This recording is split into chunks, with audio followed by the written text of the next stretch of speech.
morning. So to frame the discussion today, we're going to break it down roughly into 4 sections. What's changed in the wake of the pandemic? Secondly, what's happening with portfolios and experimentation that's happening with formats.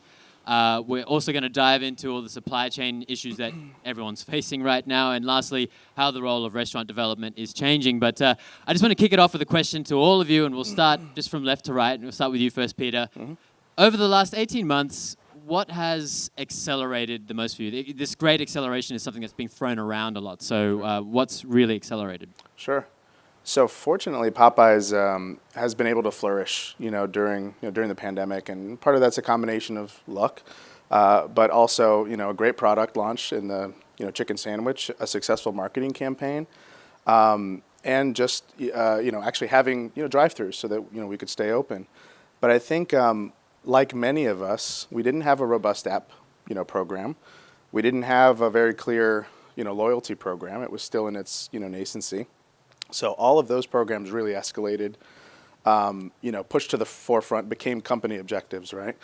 And then from like the development side, we developed 6 prototypes in the span of, 18 months, which historically, as I've heard in, our conversations yesterday, would have taken 2 or 3 years of planning and piloting and, approving. So I think in general, I think the company is positioned in a way to where they understand that things are changing and we have to change at the same speed, if not faster. So I think, mostly in the digital realm, kind of being foundational for all the work that we're doing, but also in that kind of shifting of channels and really being able to develop prototypes that are, suited to the changing guest behavior. Wonderful. Okay, I'll kick along straight to Melissa now and answer the same question. Yeah, I think there's going to be a lot of common themes over the next day and a half as we all connect with each other. And a lot of the things that Mark spoke about last night really resonated, I know, with all of us here. And I will say that, like Popeyes, CAVA was very well positioned at the beginning of the pandemic. We purchased a much larger restaurant brand, Zoe's Kitchen, in late 2018. And we had all of this real estate. And I think what the pandemic taught us was we needed to move faster. We needed to think differently about how we were going to execute our conversion program. A lot of the things that were already, most of us here were already working on, pushing people towards our digital business channels, trying to figure out how to make that experience seamless for our guests. We did more of that and we did it quicker. I think what the pandemic has really taught us over the last, 12 to 18 months is not what we're going to do, but how we're going to do it. How much more nimble we need to be. This might be a little bit controversial to say, but I think the traditional methods of design thinking, that strict process of following those logical steps might soon go out the window. And it's going to be more about this interpretive, iterative engagement with all levels of our organization and looking for great ideas and quick ways to execute them. Thank you, Melissa. And Walter, if you'd like to round that out. Sure. For Cooper's Hawk, I think we're in a much different situation and very unique. For us, we have 47 locations compared to, Peter's got 2,300 locations, right? We don't have a drive-through. So for us, I don't know that it was necessarily things that accelerated, but it's about things that were created that were new and unique that we never even had on our radar.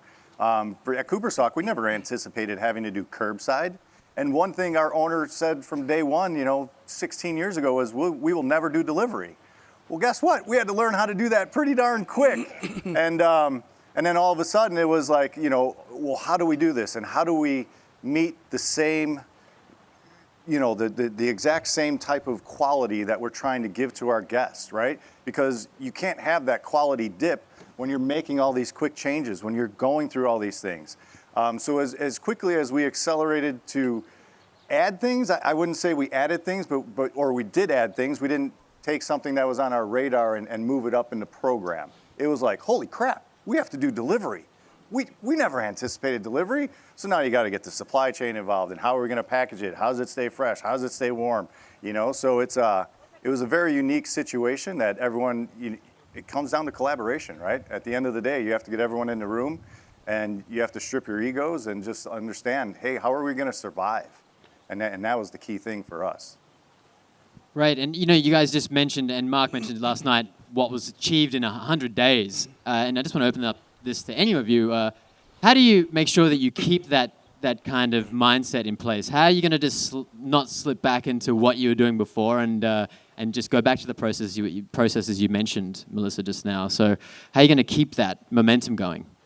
Yeah, we are, an expression that we have used a lot at CAVA recently is we're trying to build the plane at the same time we're flying it. And I have a feeling a lot of us are in the same boat in that respect. We've also been talking a lot about what is the minimum viable product to test a lot of the new ideas that we're wanting to test and gauge with gauge success with our guests. I think it's making sure that you have the right stakeholders at the beginning of the process and not being afraid to pull in, like I said, people from all levels of the organization, not just, the executives that sit in the boardroom, but solicit feedback from the field teams, bring them into the fold. You never know where the best ideas are going to come from, and the best way to get feedback is to test, iterate. We're working on, we just launched catering, so we're running a couple pilots to test that out. We're creating a new off-premise kitchen prototype that hopefully will open in the beginning of next year. I won't say hopefully. It will open in the beginning of next year, right? Stay positive. But we're also iterating on that as we're designing and executing it. We'll probably have 3 different prototypes for catering that will roll out within the first half of next year. So just keep testing, stay nimble, pull feedback from all levels of the organization, and be bold and thoughtful at the same time. The term that Mark used yesterday, a new term to me, and I love it because I think this is something that embodies what it is that we're trying to do. He said distributed leadership, right? Where, this is something where gone are the days where, you yourself, the brilliant mind that you are, could lock yourself up in a room and come up with the answer, right? So it's incredibly important to be, cross-functional and really pull inspiration from all these smart people that you work with that think differently from you. And at the end of the day, it's that combination of people that think differently and formalizing new solutions is what's going to kind of get us through this. So that paired with this idea of piloting, right? This, minimum viable product, getting stuff out there into the marketplace, nothing has worked better in my personal experience than to kind of take that minimum viable product, pitch the hunch, and then just build it. Just build it because you'll see how people respond to it. And nothing speaks better than an actual restaurant that's making more money than was, projected. So that is the business case in itself. The franchisees get on board, they start talking, they end up evangelizing, that particular, solution for you. So I think it's really important that this integrative thinking, everyone's working together on this, and then just go build it, just try it. Absolutely. I am unfortunate as it is, as 9/11 affected how we travel, this pandemic has affected how we run our businesses. And that's never going to change. And I think our customers will remind us when we think we can go back to our old ways, our customers will remind us that's not what they're going to tolerate any longer, right? So unfortunately, fortunately, you always try to find a silver lining in some of these things. You always look for the positive, and it's awesome that we now can be this innovative, and it allows us also the opportunity to push the envelope where 2 years ago we were hesitant. We were like, oh my goodness, at Cooper's Hawk, if we remove a ceiling and we don't have all this beautiful millwork up there, are our guests really going to show up? Well, now with rising costs and how do you value engineer and how do you keep your costs down and how do you do all this, now we're willing to take that risk. Like, hey, you know what? We still have great quality. We still have great service. The hospitality's there. The food's there. The wine program's there. Does anyone really come for the millwork ceiling? So why are we really investing all this money into that? And right now, this allows us that opportunity to take some of these leaps we were always hesitant to take before. And again, I really don't think our customers will allow us to ever go back to normal. Yeah, and speaking about the way that the customers are, this explosion in digital ordering that's happening, and I guess, how does that affect the in-dining experience? And I mean, everyone's kind of dealing with that at the moment. And I know for you, Melissa, you go to some CAVA locations and there's just lines out the door, people there to pick up their mobile orders. So what solutions are you coming up with in the restaurant to mitigate those challenges there? Yeah, and we already have one location that is mobile order only. We are working on developing another location in Boston that will be only or takeout only rather. And, not too long ago, how many seats we could fit in a dining room was often taken into consideration when evaluating whether a site was viable or not, right? It was an important part of the pro forma. I think what we've learned, especially over the pandemic and seeing people adopting digital ordering and being able to execute that successfully has actually just opened our minds and allowed us to see, newer opportunities and maybe sign leases in spaces that we wouldn't have before because we couldn't fit a dining room, and we're realizing it's not necessary anymore. It of course is regionally and market specific, but I think it's allowed us to think differently about, what we're putting out there. Yeah. Yeah, I think it's important that we strive towards more of a real estate and like demographics-driven portfolio approach, right? It's not one size fits all anymore. And I think that includes both traditional, freestanding sites as well as, non-traditional, inlines, ghost kitchens and all these other ways to penetrate a market, right? It's no longer, do you have to find an acre plot of land? Like that's getting harder and harder to find. Yeah, and Peter, you mentioned you've got 6 different prototypes on the run there, and I know experimentation with right-sizing those dining rooms is a huge part of that. So can you run us through maybe just 1 or 2 of those concepts that you've got running and I guess the challenges in making that happen internally too? Sure, definitely. So when I first joined at the end of last year, they were about to launch a 60-seater, prototype. I looked at it and said, no, we can't do that. We need a few more months to actually, right-size this. And part of that was, in addition to, when I say right-sizing, what I mean is literally taking even the same square footage building and you're reallocating space back to the kitchen to increase capacity, and you're really reducing the size of the dining room. We cut the prototype, the number of seating, in half. And I think this was something that was really important for us. And thankfully, not a lot of folks fought that, because at the end of the day, all we do is cite the numbers. If you're a restaurant that's primarily doing, 75 to 80% drive-through, why are you spending the money on double the amount of seats? And I think the pandemic taught us that as channels shifted to delivery and other, digital channels, it quickly became evident that those guests need not be sitting in your dining room in order to be making, you money, right? And so I think that the freestanding format was an easy sell, right? It's essentially just like, hey, look what's happening in industry, right? And so we were able to design increasingly smaller versions of that, of that prototype, including ones where if you're primarily a drive-through business, we have a 12-seater concept that's just there in case someone wanted to stop, but it is mostly, a drive-through concept with, double drive-through, double windows, just really leveraging that channel.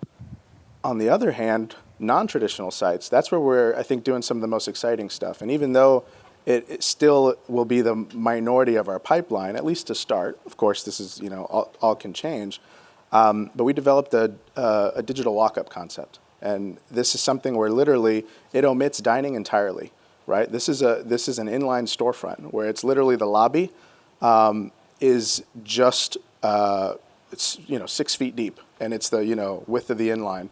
There's no seating. There's barely a front counter. There's some self-order kiosks, some digital order pickup shelves for those orders that are made off premise, and the whole concept is under 1,000 square feet. And what's craziest about it is the pilot that we've built in Davie, Florida, has a capex of less than half of a traditional freestanding and is making almost the same amount of money. And so that's all you have to do. Back to my example of just build it. This was a hunch. We built it, and now it's kind of proving itself. We plan on building many more. And I think for that concept in particular, it's really important that you put it in the right location, right? You don't just want to, want this concept proliferating because it's the least expensive, right? You want to make sure it's in the right location. Jason, we have a question in the back over here. So work from home was also a major disruptor. So could you guys talk a little bit about that, both internally and then externally, and how it affected you? And then by externally, I mean, now you've got 60% of people who are working from home, executives granted generally, but still they're working from home, so they're in their neighborhoods. So how does that come into play in terms of like real estate? Yeah, I mean, fortunately for CAVA and the acquisition of Zoe's, the vast majority of the Zoe's portfolio was in the suburbs. And so we were really, not just with our Zoe's concept, but via the conversion of a lot of those locations to CAVA, we were able to capture a lot of those sales as people naturally started moving towards the suburbs, moving out of cities. I don't think anyone quite knows what the long-term impact of work from home is going to be. What I can tell you, and Mark touched on this, last night during his talk, is that people like flexibility. I mentioned to Peter and Walter earlier that we're currently designing a new headquarters in DC for CAVA, and our policy, and this is very different from the mindset, even 12, 18 months ago, no one will have, short of a few of our executives, no one is going to have a dedicated desk. So we're planning for that flexibility, and I think it's what a lot of people and employees want. And I think, providing that and including it as, a feature of work-life balance or giving people that work-life balance is going to be really important. But I don't think any of us know, a year from now or 2 years from now, what it's going to look like. Yeah. I mean, I'll echo that from the internal standpoint, I'll take that angle first. I mean, obviously, attracting talent to come back into the office, right? This, was a conversation we were all having right before this, where, a lot of us built these like nice office spaces, 2 years ago, right? That seemed to be the curve when like everyone was doing this in, 2018. And now, having to move away to this, remote setup, a lot of us are wanting to get everyone back into that space that we spent all this money on and get back to working, shoulder to shoulder. But quite frankly, especially with, younger talent, that's an increasingly harder sell. And so I think it's, having to be flexible and really understand how we can continue to attract and retain that talent, I think is, really difficult for us. So all, TBD of how we're going to handle that. I think a lot of it is about being flexible and really understanding how to optimize how people want to work, because they are different, right? Some people want to come back to the office. They don't want to stay home. So, and then on the, external side, obviously, it's like rethinking and redefining what convenience is, right? For some people, I just want to order the food and have them bring it to me. And for others, they want to have, an experience. And so I think for a lot of us, that means understanding where people are going and what their, tolerance is for how frequently they want to be seeing our locations, right? For a lot of us, it's about just getting out there and being in the right spots. For us, it is, our CEO is amazing, right? And I love him to death. Got that on camera just for the record. But he's human, right? And our CEO's human flaw was he did not think we would be able to survive or be successful if we were not in the office. And I was the one person who lived an hour and 20 minutes from the office. I was like, come on, man, are you kidding me? Were you serious? And he's like, no, Walter, it's just, I like us all being together. So for him to be able to change and internally say, you know what, to Melissa and Peter's point, how are we going to have the best talent working for us if we're not adapting? If I force someone to do things that they don't want to do, if 80, 90, 99% of the industry is going to remote and work from home certain days, how can we retain that talent? We won't be able to, and we're not going to be successful. So that was able to change his mindset to allow a hybrid of how we're going to handle it, when we do go back in January.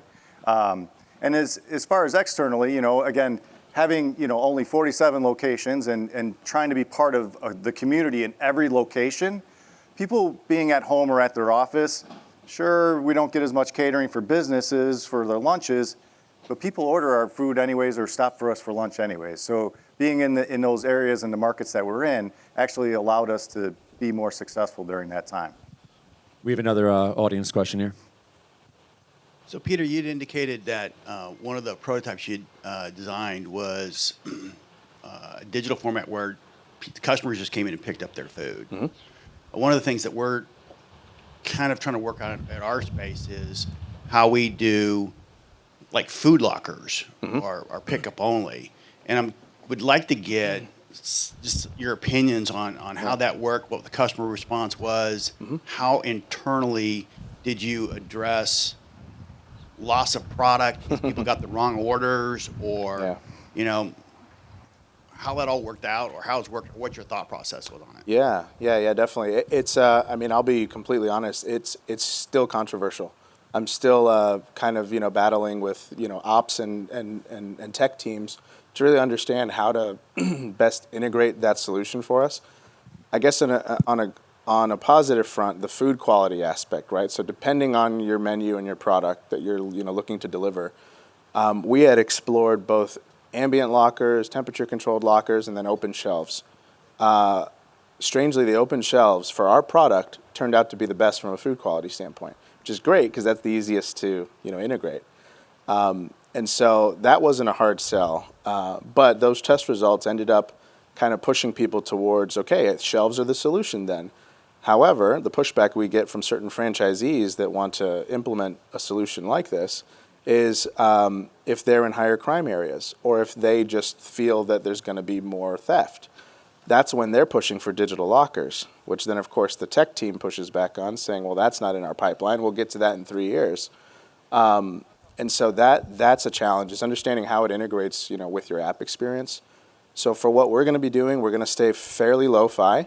We're working on order ready boards that'll help kind of, show which orders have been prepared on these open shelving systems, which we're making part of our standard prototypes. So that's the other thing, is just build it, make it part of your prototype, and they'll use it. Even if they end up, which we've seen this in some of the pilots we've done, where the team members, the crew, just don't really understand how it works, and they end up just handing people orders, by hand anyway. So, which defeats the point. If you're a guest that's trying to really optimize their convenience and not make any touch points, to then have to wait to get a crew member's attention to hand your order is not optimal. So a lot of that's reinforcing the training with ops and again getting the technology solution there. But it's definitely controversial.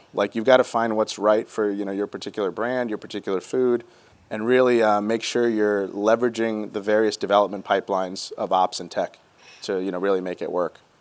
Yeah, you touched on something very important, that it's not just creating a design solution that will work for the guest, but it's really cross-functionally integrating the design solution with the operations needs as well as the technology. And in the creation of our off-premise kitchen prototype, we're making sure that we include technology, that we include operations in the very front end of the design process. Yeah. It's critical. I just want to follow up there in terms of and as we move into this next section of talking about costs. And Walter, you were talking before about changing that experience at Cooper's Hawk and taking out the millwork and removing all these elements that people kind of get at your concept. So, I mean, how do you kind of justify that in terms of, necessarily needing to make those changes?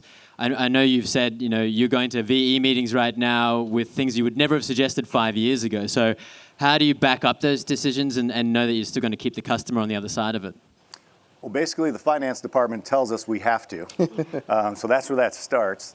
No, the rising cost, and everyone's dealing with it, right? There's no one who's not dealing with this. The rising cost has forced us to look at our business and say, what really matters? What is important? If anyone's ever been to a Cooper's Hawk, you walk into a Napa-style tasting room, and the first thing you see is the beautiful millwork wall that's behind the tasting bar. And we decided to cut that in half, because the reality is everything that's above 6 feet and past the angled bottle that we're displaying, that's all faux bottles. So we don't use it because we can't reach it. We don't want our operators running on a ladder. But aesthetically, it was so pleasing and beautiful that we always kept it. But now, with finance coming down and saying, hey, we have to find a way to lower these costs, especially if we're going to start this growth pattern and accelerate growth, we need to look at everything. So now we've cut that millwork down in half. We're removing the millwork out of the ceiling. In Gilbert, Arizona, which we're going to break ground in about a month, we're going crazy. We're going to go with just concrete floors. Now, I will tell you this. Store 1 in Orland Park had concrete floors. And we had so many lawsuits, the owner never thought he was going to be able to go to store 2. And here we are, Gilbert's going to be whatever, 54, whatever, don't quote me on it. And we're going back to concrete floors to see, does the guest really care about the floors? Do they really care about the ceilings? From an operational standpoint, we care about a nano wall system because it's great and it's awesome. But holy crap, it's $90,000 every single restaurant that we do that. Is there anything else out there in the industry that is a little bit less expensive but still functional, right? So we're taking these leaps of faith in hopes that, again, they come for the wine program, they come for the food, they come for the hospitality, and those three will always stay on our A game, right? But we will take leaps of faith and try to change and tweak some things because now's our window of opportunity. The world has been disrupted, right? So now we can take these chances and see how they work out. Some of you just shout out some of the biggest challenges that you were talking about before. What were they? Labor, yeah. What else?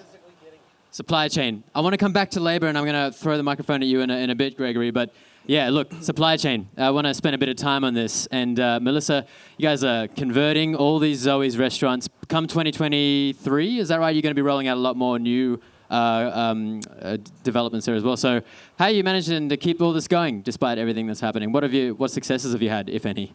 Yeah, you know, it's very challenging, and when we had the icebreaker at the beginning, I think everyone at our table said the thing that keeps us up at night is supply chain.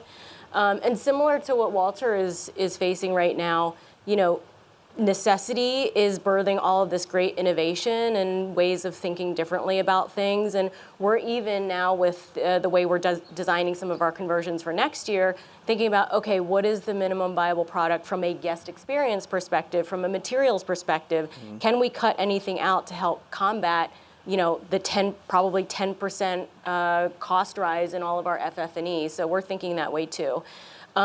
You know, we were very fortunate to, at the beginning of this year, start thinking ahead about placing bulk orders for equipment and furniture. The thing that's been most frustrating for me, though, is even on some of those and there's vendors here, so I'll have a bone to pick with some of you later, but, you know, even on some of our existing orders, we're being, you know, impacted by surcharges and shipping costs that weren't part of the original agreement. So, you know, the lack of accountability is frustrating, but it's nice to know that everybody in this room is facing the same types of challenges.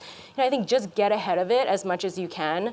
I keep telling my team that there is going to be, you know, there has been and will continue to be probably for the next 12 to 18 months, so much that we can't control. There are going to be things that happen that we never even foresaw. So as much as you can control, bulk buy ahead of the game. You know, if you can start your construction documents and get in for permit months before you normally would have pre-pandemic, do that. Control what you can, because there's going to be a lot that we can't over the next, you know, year or two.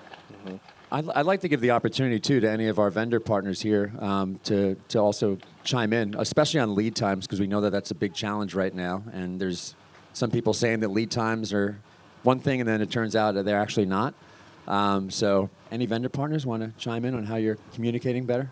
So with lead time, that's a huge issue. It's been a big issue for 9 months now, especially for what we do in walk-in coolers and freezers, because you're getting hit a couple of different ways. What we started doing, we rebranded our website and added a page regarding quick builds so that we could make it more visible what our lead time was. And then with our existing customers, we went out and, I don't want to say actively pursued them, but said, you know, hey, if you guys have projects that are coming up this year, let us help you and let us, you know, give us a time frame when it can be done, and we can build that into our schedule. And we started this back in January.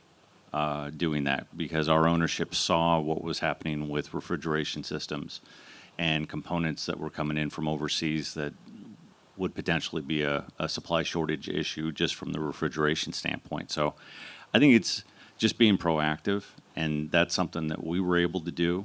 We're a smaller company, so it's easier than, you know, with some of these other vendors, but being proactive and just being forthright. You know, somebody comes in with a crazy design for a walk-in, I have to tell them that, hey, it's going to be 16 to 20 weeks at this point in time, because I don't have that refrigeration system in stock.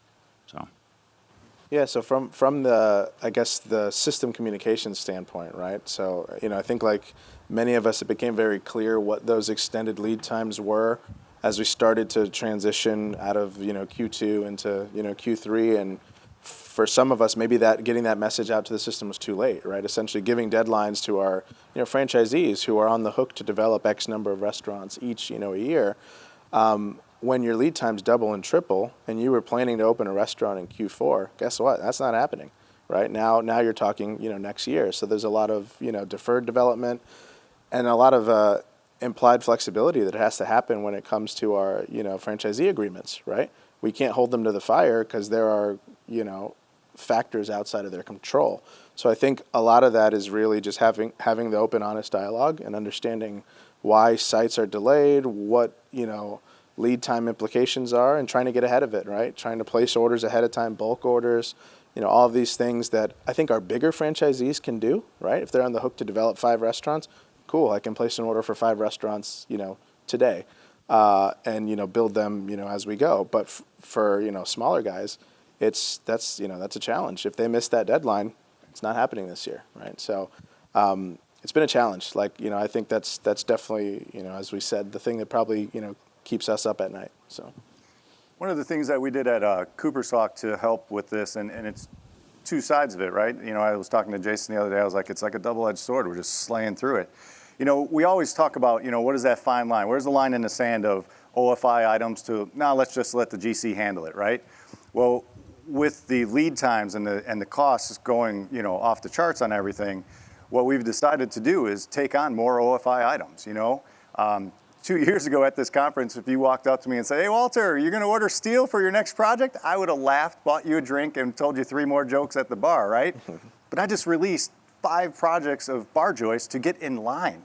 I don't even have drawings yet for 3 of the projects, but I just wanted to get in line. So I had to sign an LOI to release bar joists. Now, the other side of that is when you start taking on all these OFIs and taking on millwork and stuff like that, well, now we also have an opportunity to bulk buy, and now we control the price and we eliminate the GC's markup.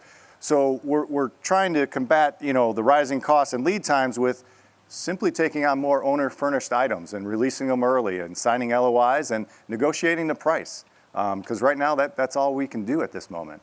Hey, so I have 2 questions. I know we're talking a lot about supply chain. I know that this is a construction design conference, and you all are sweating. I'm only opening 1 restaurant next year, and I've got 12 months. I probably won't have my things to open it. The thing that's really causing me, what I yelled out, is labor, and by that I mean bodies. I'm hearing a lot of talk from the 3 of you about guest-facing interfaces and how you're working with the guest. What initiatives are you doing for productivity to physically use fewer individuals in the restaurants? That, to me, I think that the supply chain issue, I'll use the Fed's word, it's transitory. It may take 18 to 24 months to burn through it, but I think we will get through that. I believe there's been a systemic, significant, permanent change in our labor force, right? Those people who are going to work in restaurants. And what initiatives are you all doing to use fewer bodies, not fewer hours, fewer employees? I mean, Aaron's going to open 50 restaurants in the next 3 months. He probably needs, 3,000, 4,000, 5,000 employees?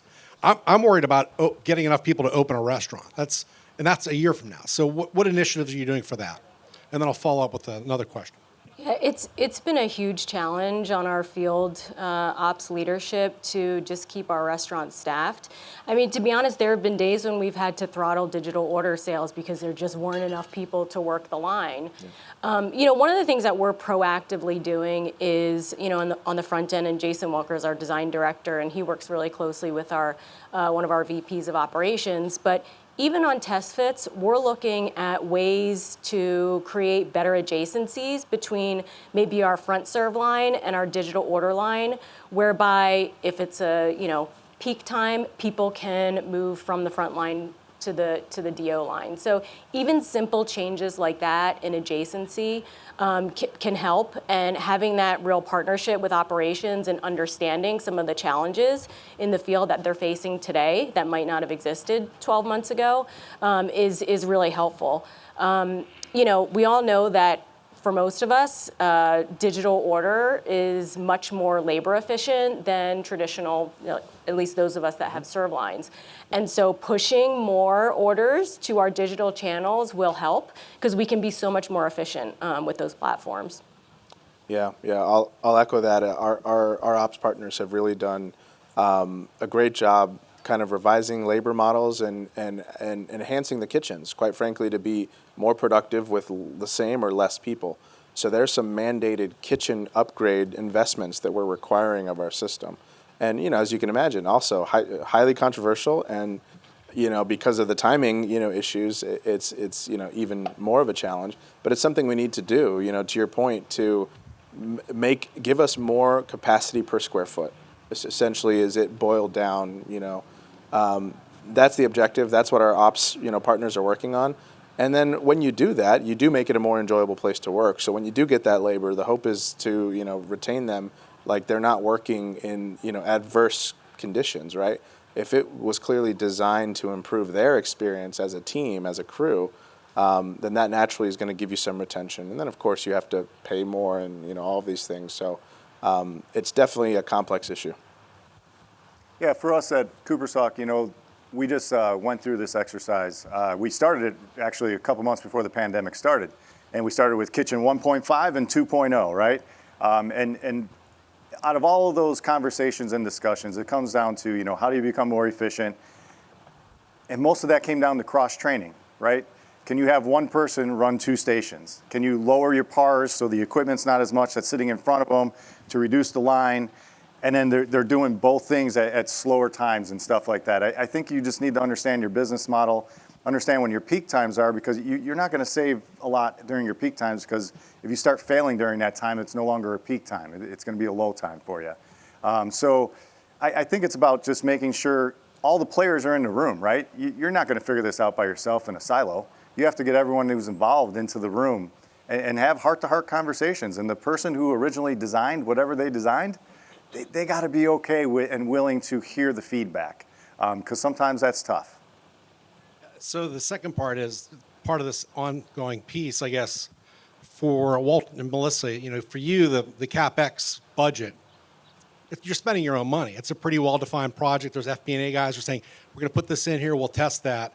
I guess for you, Peter, I could tell you the franchisees in the Popeye system can tell you to the penny every mandate that's gone through that system over the last decade and a half.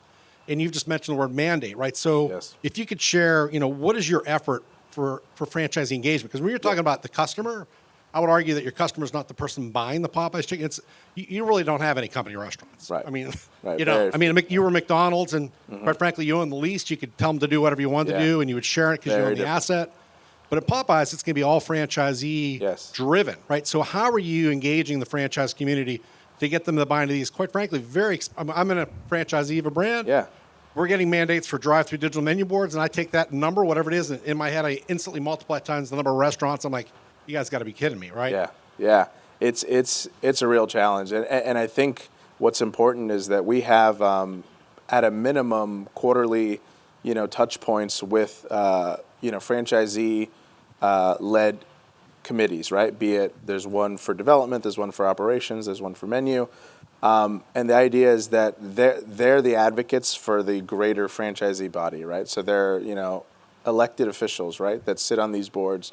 And essentially we have to, every other month, we have to pitch to them essentially kind of where we are with these initiatives and why, they should be doing them. And we're constantly, based on those discussions, really tweaking that strategy, right, of like, how much can we actually mandate? What's the kind of break even? What's the ROI? And thankfully, there's really, really smart finance people at RBI, and so they'll always have that mindset of like, how do we prove this out? How do we prove the ROI on investing in technology or new restaurants, and staffing changes. These are all topics of discussion. So the open dialogue needs to be maintained, and it has to be consistent. Right, like the number of times, going back to your comment about VE and ceilings, right? Ceilings and floors.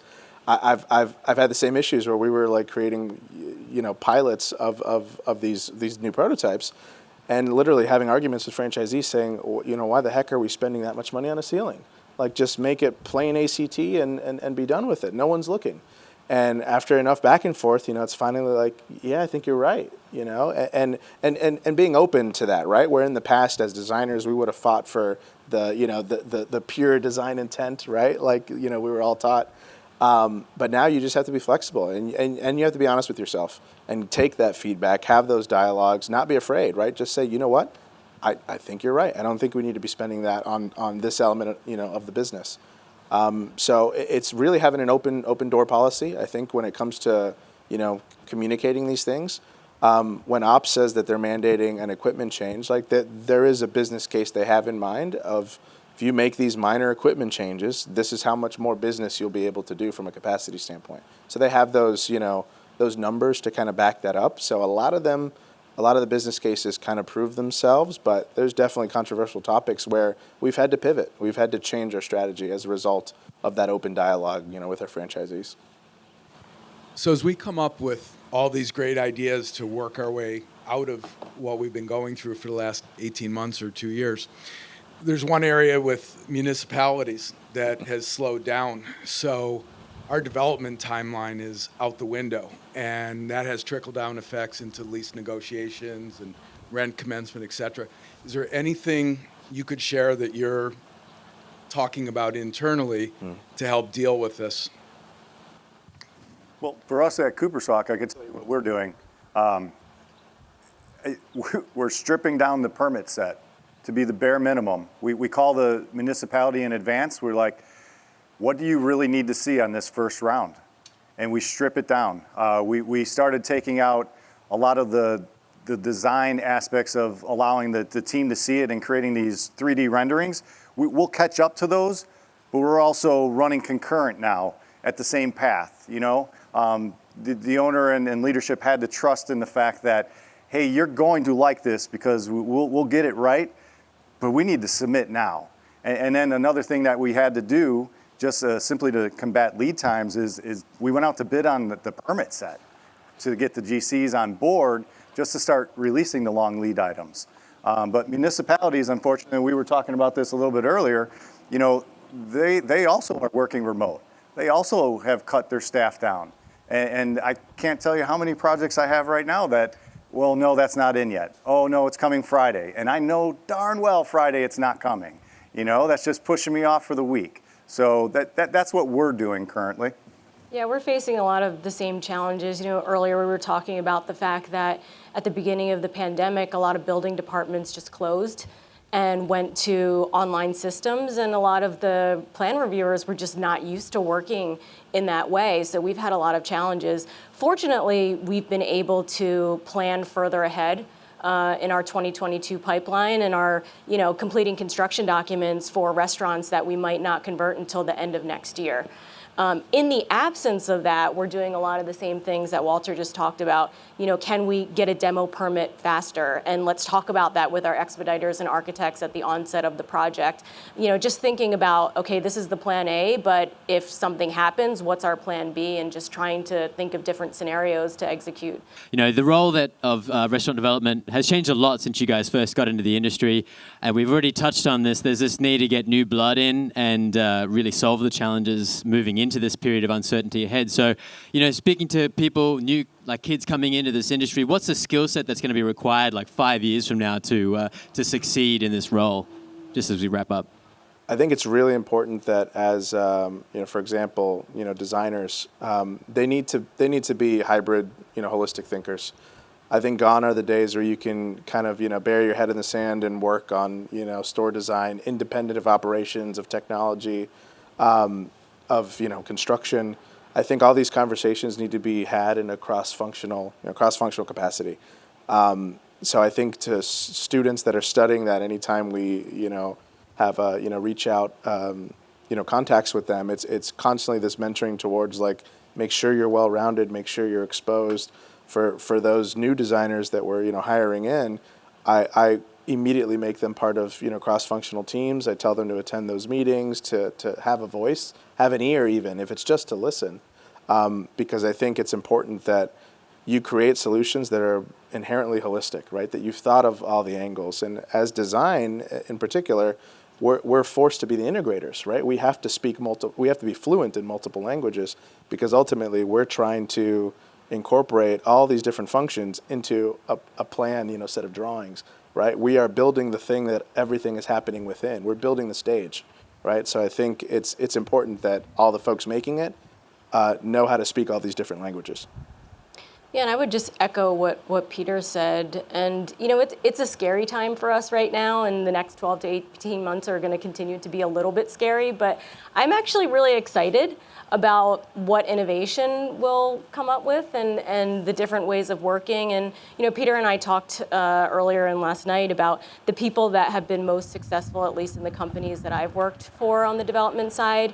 And they are those that know how to collaborate cross-functionally. They are the people that don't want to be pigeonholed into a specific role, but like to collaborate with operations, with marketing, with technology, and also just understand and have an interest in how the decisions they're making on a day-to-day basis can affect the business. Yeah, absolutely.